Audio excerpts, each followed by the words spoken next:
Olá, pessoal, eu vou gravar um vídeo muito rápido para vocês abordando um assunto. E por que esse vídeo vai ser rápido? Porque o que eu vou falar aqui é óbvio.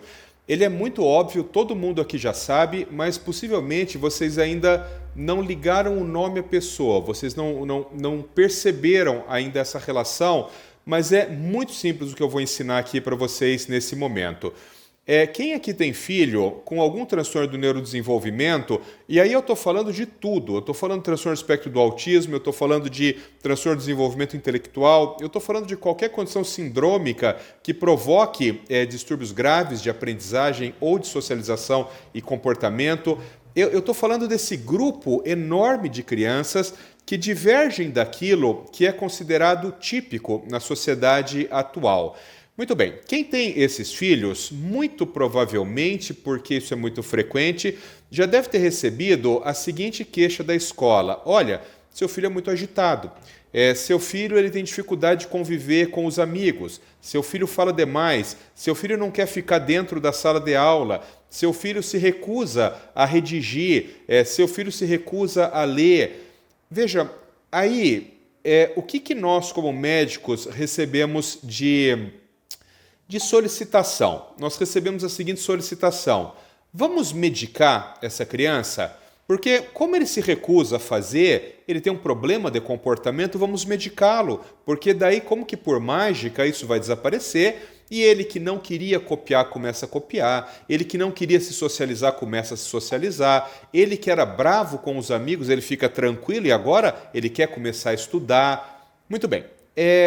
É óbvio que isso não funciona, né? Porque se isso funcionasse, faríamos isso com todas as crianças e os nossos problemas estariam terminantemente acabados. Quer dizer, não precisaria ter nenhum tipo de intervenção. Nada, você podia fechar totalmente as clínicas, não precisava mais ter terapeuta, não precisava de nada, porque é muito mais fácil você fazer um comprimido por dia e os seus problemas, como que por mágica, desaparecer, do que você ficar levando a sua criança a fazer terapia. Isso é caro, é demorado, é custoso, é penoso para a família, coisa e tal. Muito bem, por que isso não funciona, gente? Aí eu quero dar o argumento para que vocês entendam. Isso que eu vou falar agora para vocês, eu falo todos os dias aqui no consultório. Não passa um dia sem eu dar essa explicação para alguém.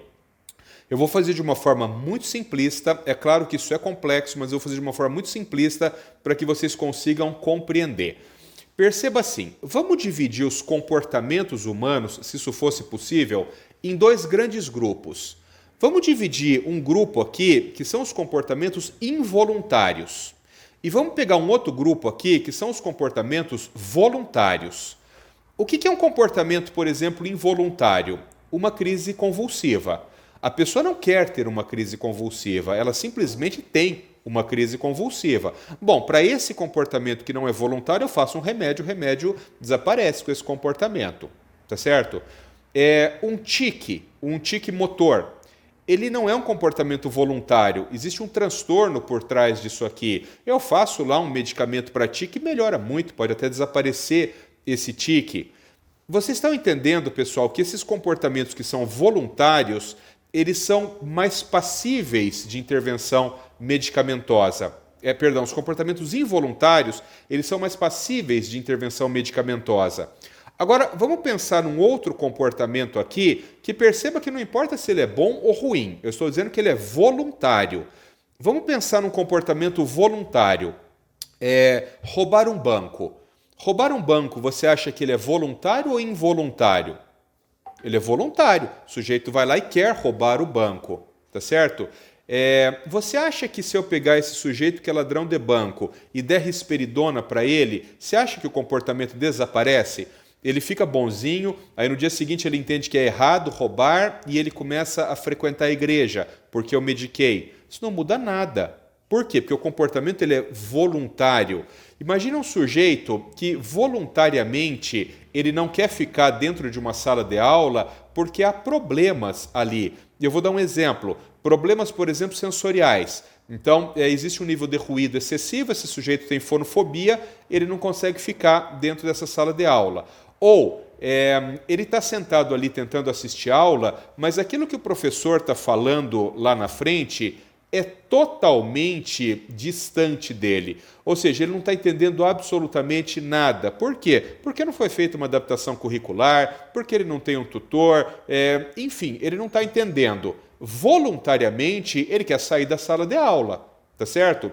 Ou então, o sujeito tem uma dificuldade grafomotriz. Ele é muito penoso para ele fazer uma pinça trípode, pegar um lápis e escrever. E aí a gente começa a pressionar ele porque ele tem que redigir. Nós não fazemos prova oral aqui nessa escola, nós não damos nenhum apoio. Você é obrigado a redigir. Voluntariamente ele joga o lápis e fala, eu não vou fazer isso aqui, e sai correndo da sala de aula.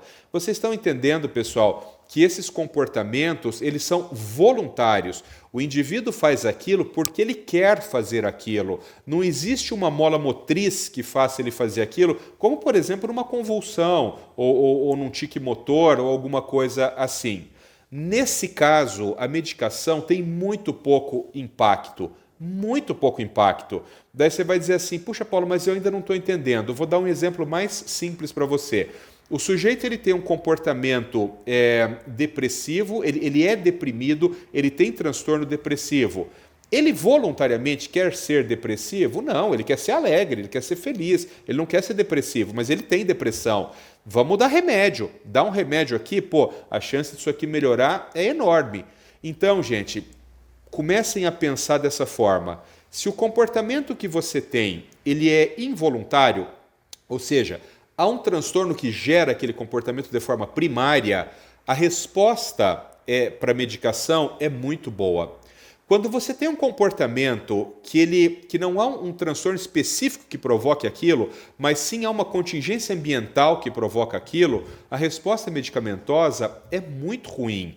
Não estou dizendo que não possa fazer, o medicamento pode nos ajudar, mas a resposta é muito ruim. Daí você vai dizer, porra, então não tem o que fazer? Claro que tem que mexer nas contingências do ambiente. Então, se o indivíduo tem um problema grafomotriz e é muito penoso para ele escrever, vamos trabalhar pesado uma motricidade fina e, enquanto isso, ele faz prova oral. Enquanto isso, ele tem um escriba que escreve para ele a resposta durante a prova. O indivíduo tem um problema sensorial, usa um abafador. O indivíduo é autista e ele, por exemplo, a cada 15 minutos ele precisa sair para o pátio e dar uma volta e depois ele volta e produz. Vamos colocar uma pessoa que possa levá-lo a cada 15 minutos, dar uma volta no pátio e voltar.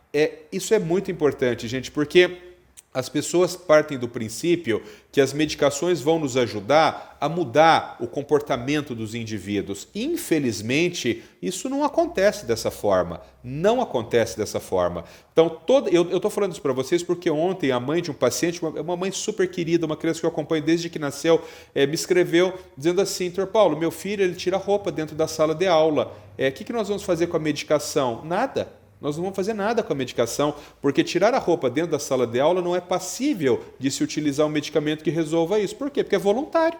Então, obviamente, eu conheço esse menino como a palma da minha mão, ele está mal ambientado naquele lugar, aquele lugar não está adequado para ele. Ele já percebeu que quando ele tira a roupa ali dentro, alguém manda ele para fora, para a sala da pedagoga.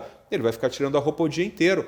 Adianta dar remédio? Não adianta nada. Ele vai ficar mais sonolento, ele vai ficar mais irritado e agora, além de tirar a roupa, ele vai bater nos amigos na escola. Então, pessoal, é muito importante que quando você vai medicar uma criança, você tenha a exata noção de o porquê é que você está usando aquele medicamento. Se aquele medicamento, ele realmente vai ter um impacto sobre aquele comportamento. Vou inverter. Se aquele comportamento é passível, é sensível à utilização de medicações.